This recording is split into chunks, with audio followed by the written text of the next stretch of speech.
কোনখন পঞ্চায়তৰ হয় আপোনালোক? কলমগুৰি পঞ্চায়তৰ। এইবাৰ যিহেতু নিৰ্বাচন আৰু কেইদিনমান বাকী আছে, লাহৰীঘাটৰ পৰা বিধায়ক হিচাপে কাক বিচাৰে? কোনটো দলৰ হয় তেওঁ? AJP দলৰ হয়। আৰু মুখ্যমন্ত্ৰী কাক বিচাৰে? কিয় বিচাৰে মুখ্যমন্ত্ৰী তেখেতক?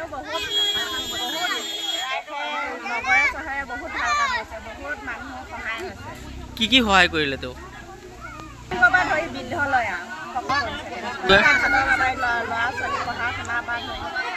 অৰুণোদয় পাইছে নে নাই?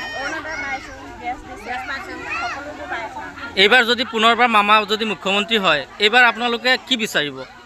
যেনেকৈ আগতে অৰুণোদয় দিছে, এতিয়া নতুনকৈ কি বিচাৰিব? এতিয়া মানে বঢ়াই দিয়ে, এমাউণ্টটো বঢ়াই দিব লাগে। লাহৰীঘাটৰ পৰা এইবাৰ বিধায়ক হিচাপে কাক বিচাৰে আপোনালোকে? আৰু মুখ্যমন্ত্ৰী?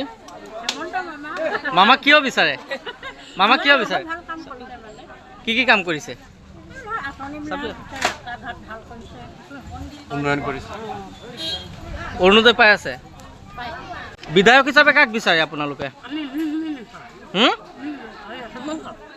আৰু মুখ্যমন্ত্ৰী হিচাপে কাক বিচাৰে? মুখ্যমন্ত্ৰী কাক বিচাৰে? হিমন্ত বিশ্ব। কোনখন পঞ্চায়ত আপোনালোকৰ? যিকোনো খবৰৰ বাবে যোগাযোগ কৰক আমাৰ এই নম্বৰত 9181 307 2221।